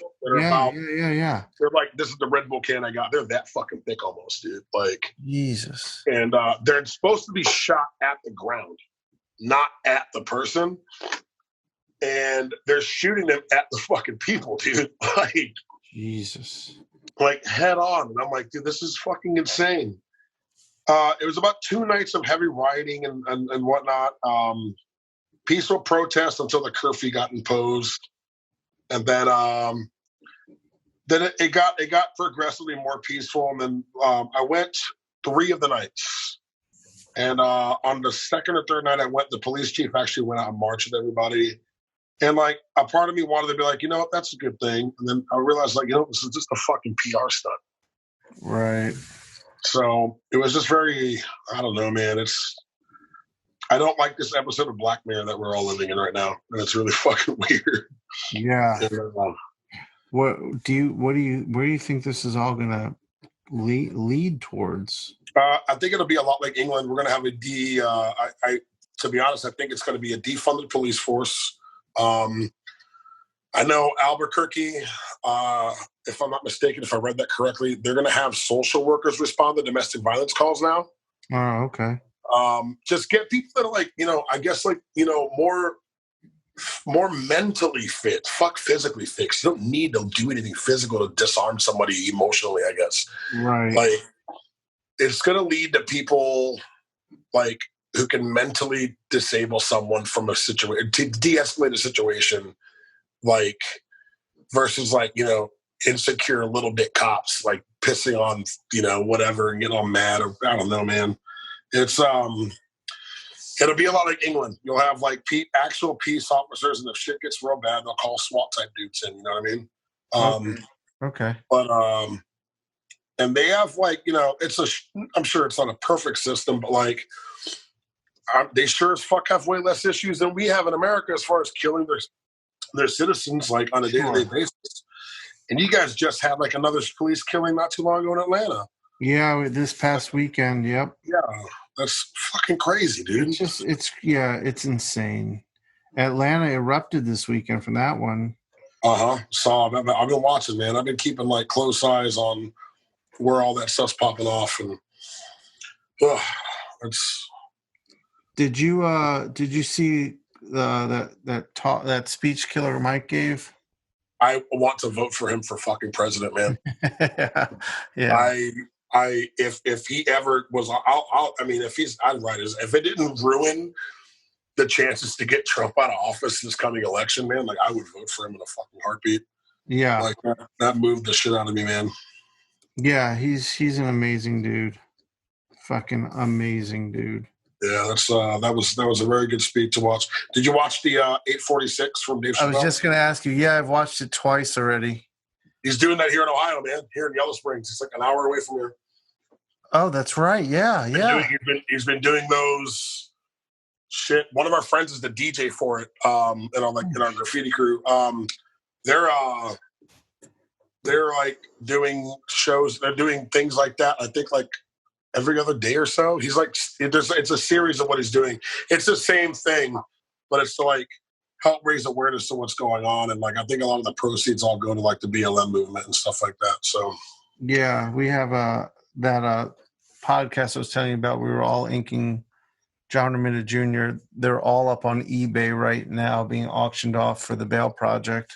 That's what's up, man. That's fucking cool.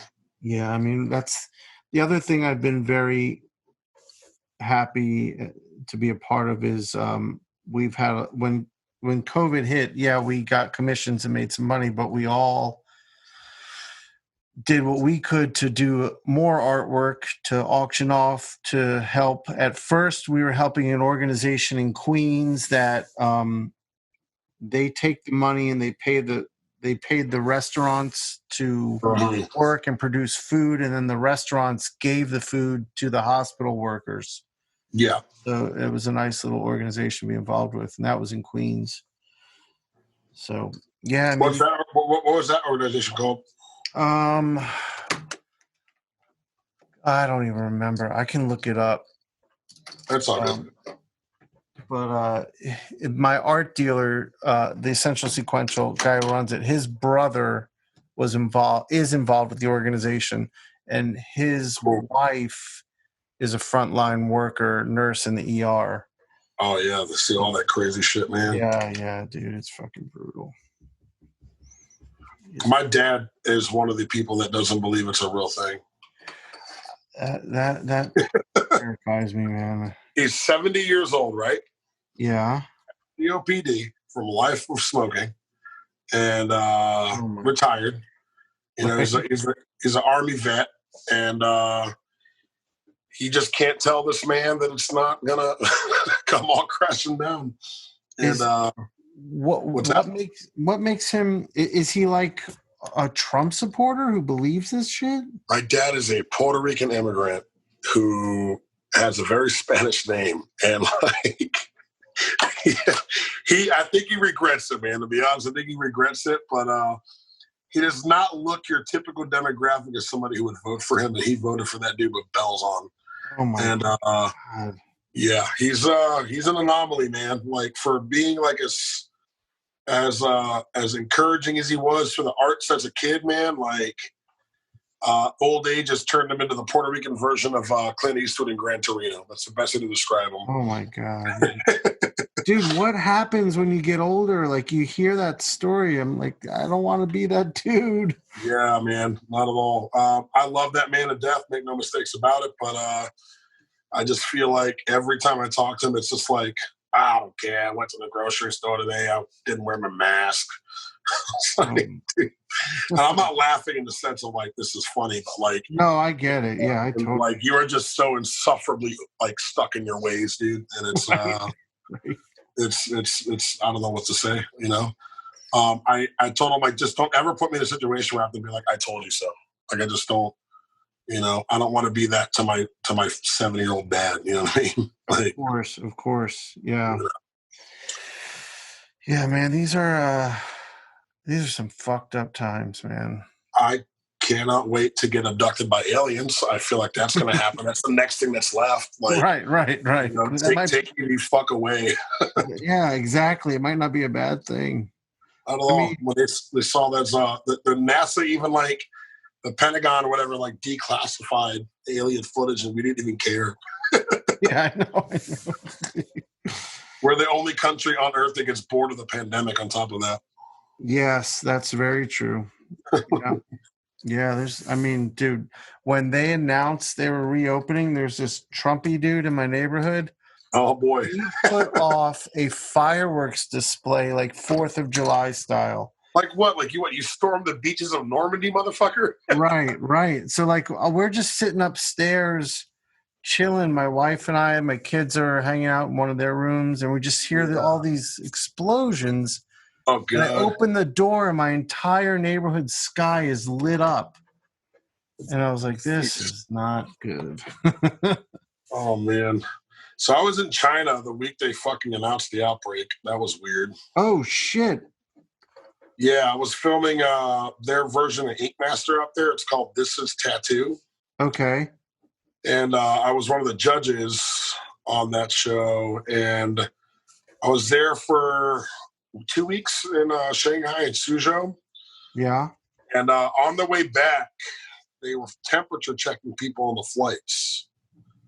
And I didn't fucking know what the hell was going on. It wasn't, they didn't do it on my flight. They did it in the terminal. Right.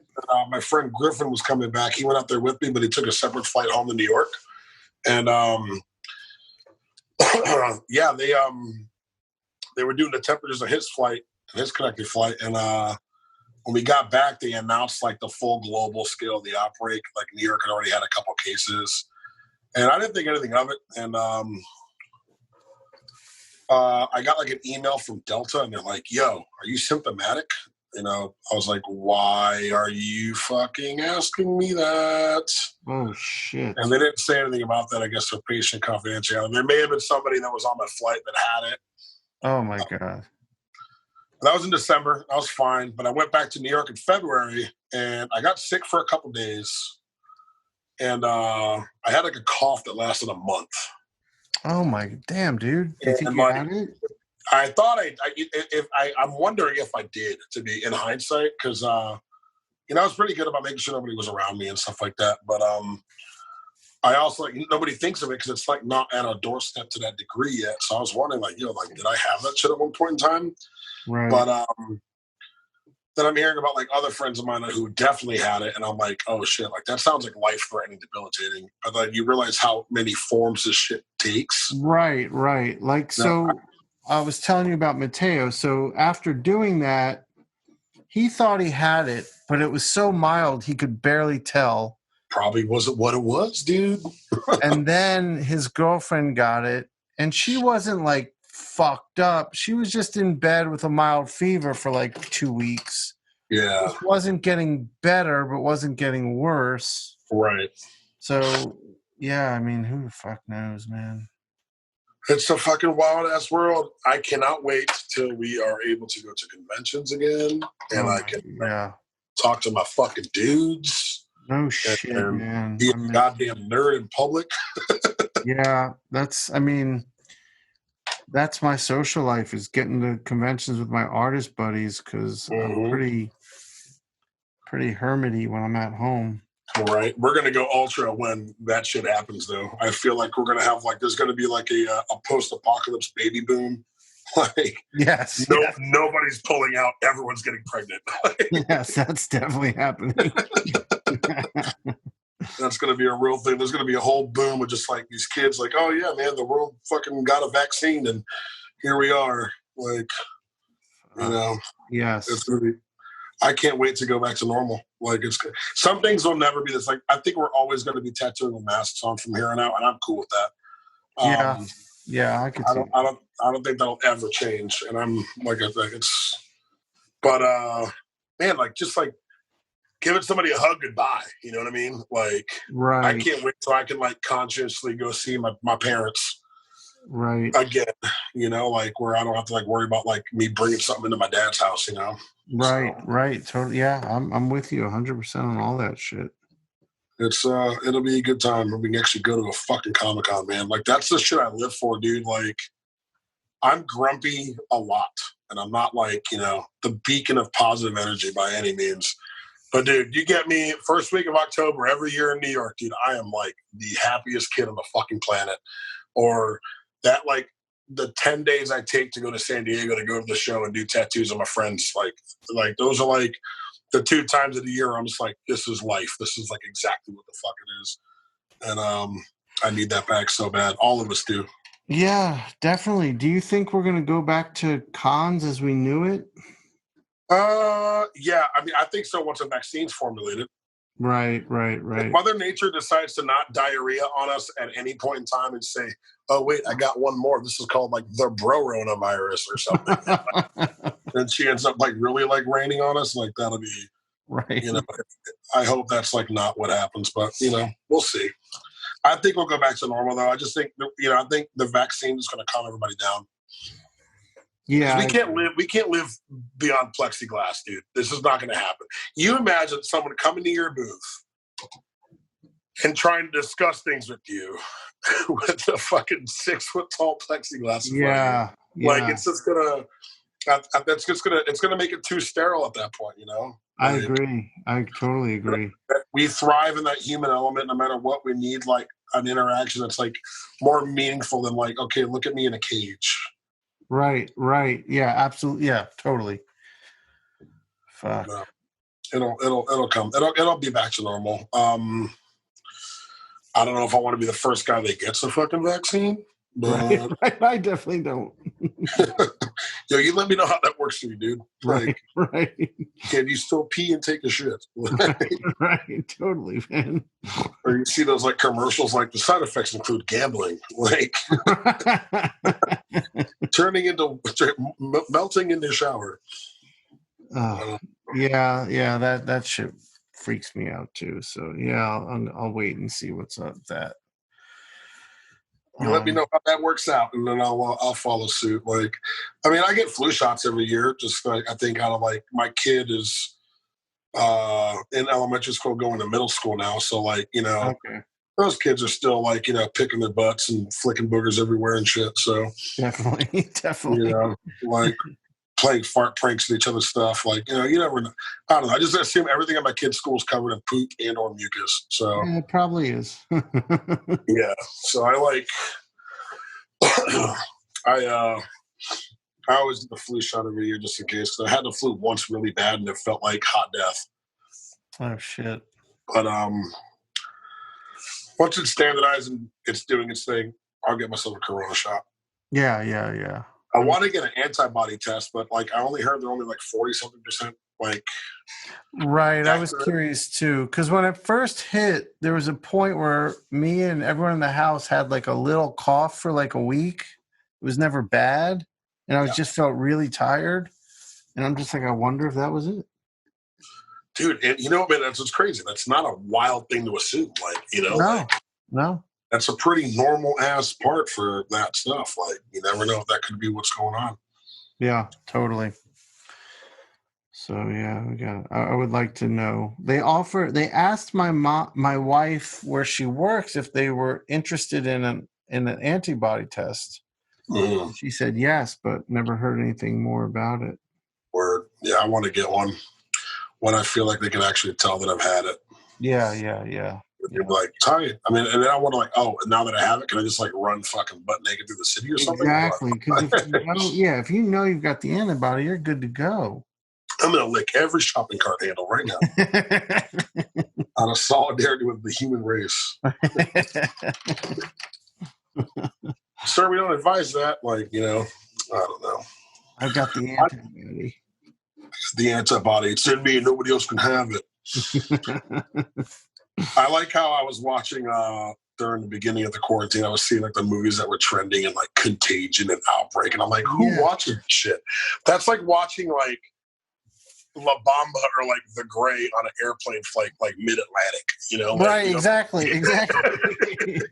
I don't watch those movies like when that shit's going on. Like, I wondered the same thing. Like, I was scrolling through it. My daughter and I were like, "What the fuck is wrong with people?" Yeah, dude. Like gluttons for punishment, man. Like you want to. That's like everybody just wants to watch the car crash and nobody wants to help it out. Like, I don't know. It's crazy, yo. But Tiger King, man, damn near single-handedly saved the whole fucking outbreak, dude. Yeah, it did. Quarantine, rather. Yeah, it did. Oh, you think your life sucks? Check these dudes out. Yeah, exactly.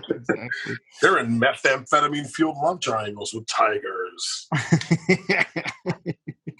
Yeah, I tried to keep my kid from like knowing what that was, like, but at her mother's house, like, I feel like she like got the full range like with her over there, and she's like, "Dad, I know what the Tiger King is." I was like, "Holy fucking shit!" So I hit her mom up. I was like, "Yo, my kid knows who Joe Exotic is."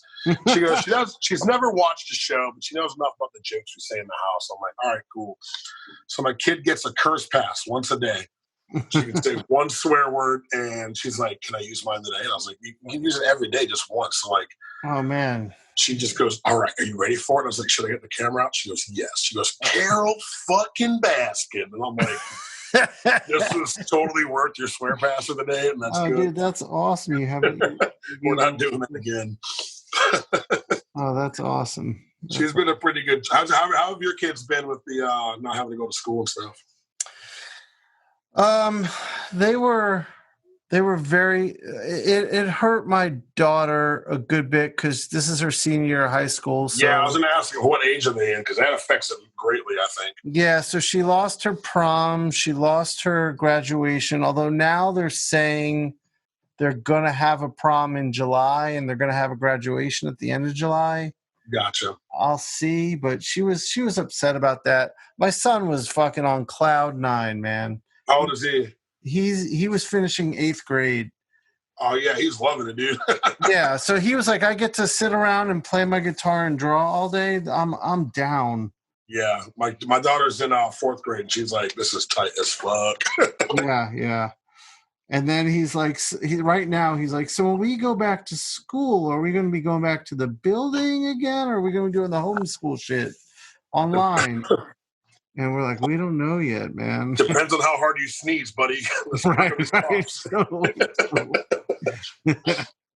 That's funny. Yeah, but my daughter, she's doing good now, and she's excited for college, but... That's good. I mean, listen, like, in 5 years, she's going to realize that prom was stupid, and, like, you know, like, you're not going to talk like any of your high school friends. Well, prom's different for boys. Like, I didn't give a shit that I didn't go to mine, but, like... Graduation. Sorry, that's my airbrush. I'm making fart noises. Okay. Dude, do you just keep it like with your compressor ready to go? Dude, so here's what my dumbass does in my batshit pad of living here. Because I have like a kitchen island. I don't really feel the need of having a dining room. So I turned my dining room into where I do like a lot of my stuff on paper. Uh-huh. And then in my bedroom, I got like a separate area to do like paintings on canvas and stuff on. So what I do is I legit keep my airbrush right next to the kitchen sink. And I can just cross over from where my drafting table is to the sink and just dump the paint out in one part of the sink. Oh, awesome. And, it works out. I just got to make sure I clean up after myself whenever, little excursion with my paints. But what type of airbrush do you use? I've got an Awada Revolution and an Awada Neo, and then they have like a bigger compressor that goes with it. Awesome. Yeah, I haven't used the airbrush in so long. I feel like it gives me like just that. I don't use it for like. I don't rely on it as a total medium changer for me. Or like entire pieces don't airbrush. It's just to accent stupid little things. Sure. I think it looks great. I think I just got to the point where I was like, it was too much work. I didn't feel like doing it anymore. Yeah. No, you're right. That's why I got it situated the way I have it here, so the cleanup is pretty minimal. Yeah, I think it's awesome. That's awesome you got that. When I lived in Brooklyn, it was a whole other fucking deal to have on. Like, you don't have a lot of space out there, obviously. Right. So, I was one of the few people that were fortunate enough to have a backyard in Brooklyn. So, oh, nice. I was able to work on my canvases, like on the spray paint end of things in the backyard. But my guest room was also my art room when I didn't have guests at the house. So I was very, very cluttered, but I made it work. Yeah, it's the life of an artist, man. Moving to Ohio, though, and realizing I could actually live with space. Moving back to Ohio, rather. Yeah. It was nice. Yeah. I mean, living in Atlanta's got its perks like that, too. I love Atlanta, man. That's a fucking beautiful town, dude. I'm very happy here. I really am. I went in November on like an unplanned trip with some friends. And I ended up painting a wall in Cabbagetown. Yes, I remember seeing that on your story. On this production company's building that like does like music videos and stuff like that. And they have like sets from like the Black Panther and shit there. It was crazy as hell. Oh, that's awesome. Yeah, but it was this old dude, super cool, and he let me paint on the building because there was already stuff on it. And he knew a mutual friend of ours, and it was cool. It was real unplanned, impromptu. It was fun as hell. But I want to go back. When I go back, I'm definitely hitting you up. Yeah, please do, man. Please do. So did that turn into like a paid job, or was just like, here's a wall you can fuck up if you want? No, it was a free thing. I had paint with me because we were there doing some other stuff. And I always keep paint on me for whenever, that situation arises. And right. And like it was I had the paint and I had the time and I was like, I'll do it. It was cool. It was an excuse to like let me put up whatever I wanted. And fuck yeah. That's a general deal I do give a lot of people. If I want to paint walls more often, and as long as it gives me an opportunity to paint whatever I want, and it won't be offensive or weird, then I'll paint it for free. As long as I get the good exposure for it, because like people see it, and I've gotten tagged in that wall like maybe 30 times since I've done it. So, oh wow, and those are like 30 people who posted it, but like did not know what my work was prior to that. You know what I mean? Gotcha. Yeah, so in fact, I want to go deep in graffiti talk with you, but I think it's going to be better to do that another time because we're getting close to where we got to cut off because you got a phone call coming. But what I do want to talk to my kids' school at 4, so it's always fun. Yeah, so let's quickly. I asked about a hip hop artist or album that had an impact on you. And you said Big Crit. And for me, he's one of my favorite working hip hop artists. Oh, agreed. So I haven't had a chance to really talk Big Crit with that many people. Yeah. Do you feel like you're always having to mention it for the first time to people? Yeah, all the time. Dude, it's crazy. It's crazy because he makes his own music, and his production is stellar. Yes. And he's an amazing MC. He's just the 100%. full package, and he's a full-on artist. He's an anomaly. Like, you don't get people like him except every other generation or so, I feel. I agree. So when did you first get exposed to Crit? 2010. I remember it vividly. He had came to Columbus and did a show at a venue here called Scully's. And I didn't know who this guy was. I wasn't at the show, but a friend of mine was really excited about that. And he posted on his Facebook, he's like, oh man, Big Crit's coming this whenever day of the week, yada, yada, yada. And I was like, let me just Google this guy real quick and see what he's about. And he had just put out Crit Was Here. Right. And it has a little golden crown on the cover. And I gave it a listen. And that song, he covered Adele's Hometown. Or not covered it, but he sampled Adele's Hometown and made his own song called Hometown Hero, which he ultimately couldn't use when he released Crit Was Here later on Spotify and stuff like that because of the copyright infringement with the sample. So the only time they hear that song is like on YouTube. But yep. I was like, I'm sold. This is who the fuck is this? I need more of him now. And then he did another one where he sampled Souls of Mischief. That's what I was just going to talk about. Go ahead. Dude, that Some Days, oh my God. Like that yeah, song, and that one you could only find on YouTube as well. Exactly. But like, that was my first exposure to him, was that track on YouTube. Yep. I fell in love, dude. I was like, this is the man. Like, I need everything.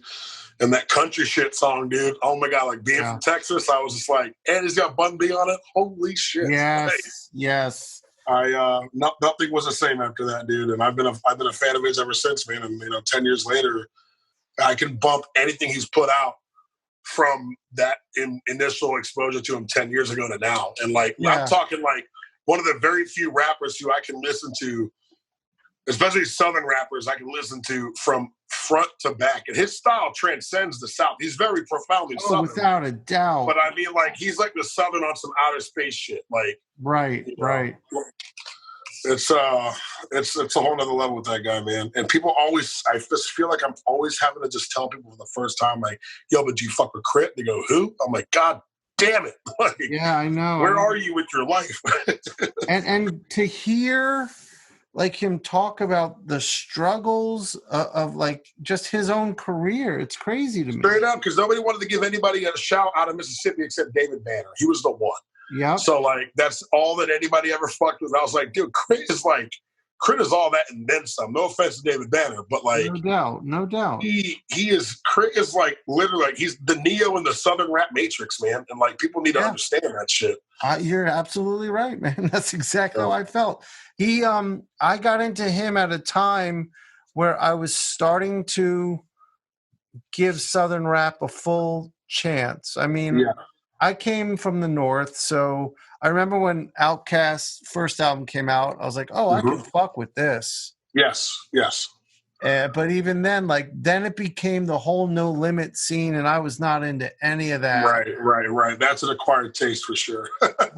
Now I want to give it a chance because now I'm much more open-minded. But it wasn't. He's the most woke you're gonna get out of like Southern rap that touches all genres, ain't just about like the struggle and the hustle and stuff like that, where he actually gets into some like crazy shit. Like him and another rapper I think you like a lot is Trans Lee. Oh, I love Trans Lee. Bro, that I've humble never track, met anyone who heard of Trans Lee. Jesus Christ, dude, this is supposed to happen, bro. Yeah, no doubt. So Trans Lee, that humble track is like an anthem, dude. That's like one of the best songs I've heard in a long time, man. Yeah, Trans Lee is fucking awesome. He's from your neck of the woods, right? He's from Atlanta. Yeah, he's Atlanta. I got into Trans Lee right around the same exact time as I got into Crit. That's amazing, dude. That's fucking wild. Yeah, nobody I talked to knows who he is. Yeah, that's even more obscure than Big Crit, man. Yeah, that is really obscure. I've never met anyone who even knew who he was. Yeah, Trans Lee's amazing, dude. I am a fan. He just put some new stuff out too recently. Shit, I haven't slept on that. I gotta hear that. Yeah, it's, I follow him on Instagram. He's really funny. He puts up some pretty good memes, especially cultural memes as to what's happening right now. All right, They're pretty, cool. I'll definitely check that out. but he gets slept on a lot too, man. But I feel like he falls in that, like, you know, he's he makes a lot of people just want to shake their ass in the club. You know what I mean? Like cruise around and just like you want to hear the bass. Like I feel like dudes like, you know, when you really get into Crit's work, like he makes people think too much, and that's like the sad characteristic of today's attention span, and that bums me out. Because I used to listen to rap because it made me think. Like and now, like, you know, you got people that just dumb down rap so they can't think. Right. And it's weird how that cultural shift has happened, but you know, you still got people. That's why, like, he can go from making something like fucking, you know, Hometown Hero or like Prove It or any of the songs to do with something like My Sub. Or like, yeah, dude, yeah, or country shit. Like he can give you those bangers to throw your fucking speakers out, but like, no doubt, at the same time, they can fucking make you think twice about the stupid shit you're doing. You know, right? Like that track energy on Crit is that fucked me. It still fucks me up. That's a great track. Yeah, I love Crit, and that new album is so good, man. It's super good, man, and I really hope that. Like I feel like he may have gotten blackballed too, because like when he did that one Hometown Hero track, and he quoted fucking Kanye about the fucking could have bought my way to heaven, but I blew it on my neck. Right. Kanye got all butthurt and went off on him on Twitter for like doing that. He's like, dude, it's the same shit you do in every one of your songs, you dumb weirdo. I didn't know that. That's funny. But I feel like, you know, those little stunts like that could have like screwed him over like in the mainstream with some people. But people get threatened when they meet somebody who's that creatively badass, I think. And I feel doubt. Like yeah, some people get I mean that's a hard, like, an artist can be so insecure when something great comes along. I just feel like that's the wrong way to think about it. A lot of old tattoo shop owners, man, were like that back in the day. Like if you were like the dude who was really good, they saw you as like a competition maneuver. Like they would want to keep you down and like not let you shine too hard and give you like the bad stuff that came through. Because did you have worried. A lot of adversity you had to fight? Because I was like, I wouldn't say like, you know, professionally taught in art, but like, because I always put myself in a situation like where art was the first and foremost message. I'd meet some older tattooers and they'd get like a little butthurt and I can draw whatever the fuck came in like with ease, and like where it would be easier for me to draw a custom piece for a client versus picking flash off the wall.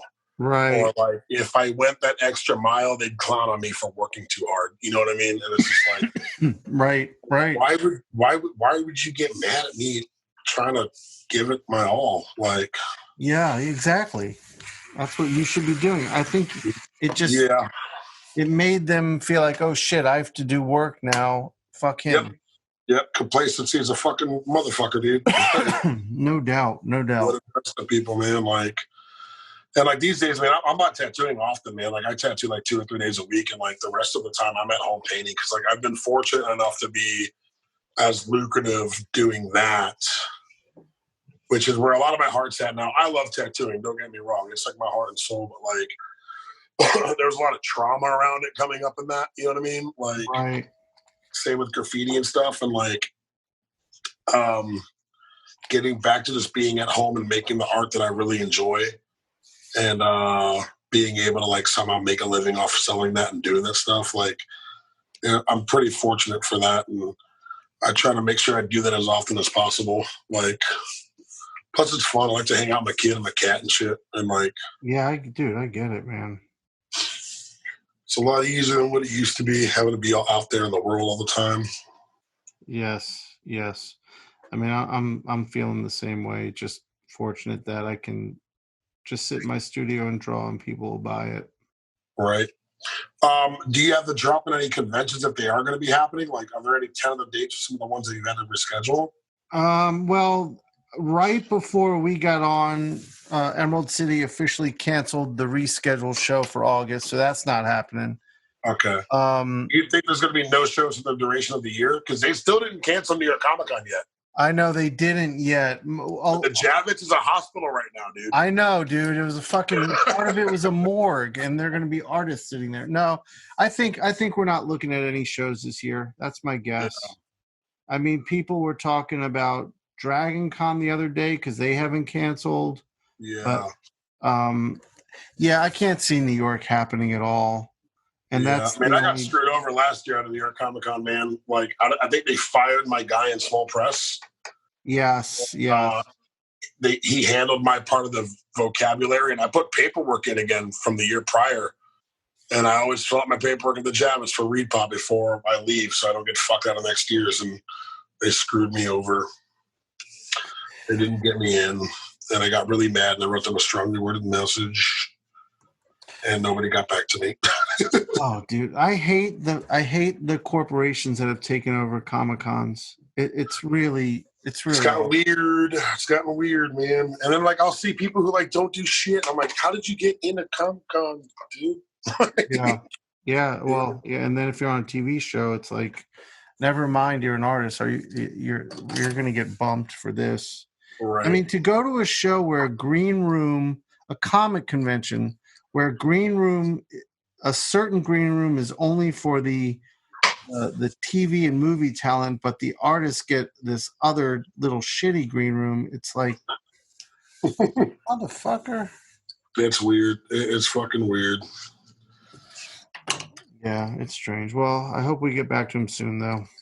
Yeah, it's one of the things I miss. I stopped going to tattoo cons to work Comic Cons, and I fucking miss it. And now, like, we're not going to get any cons. So. Yeah. Exactly. Well, hopefully, I mean, my hope is that 2021, everyone's just coming with wads of cash, ready to just have a fucking great con. Right. I was warned about this, man. I was warned about this year from a friend of mine in China who was trying to explain to me the Chinese Zodiac. And she goes, it's the most unlucky year, your year of your birth. Like, this is my Zodiac year, the year of the rat. Yeah, me too. It's my year too. Yeah, dude, we have so much in common. This is crazy. I know. But yeah, like, dude, and they say like this is like when the years are the most chaotic, when it's like your Zodiac year. So I don't know, dude. Maybe we fucked it all up for everybody. Maybe.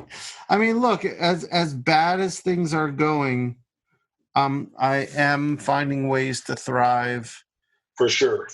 In my way. Yeah, I thought the wheels are going to fall off my entire life. Like, when all this started happening, I had like this weird sense of calm over a lot of it. Like, I only flipped out. Me.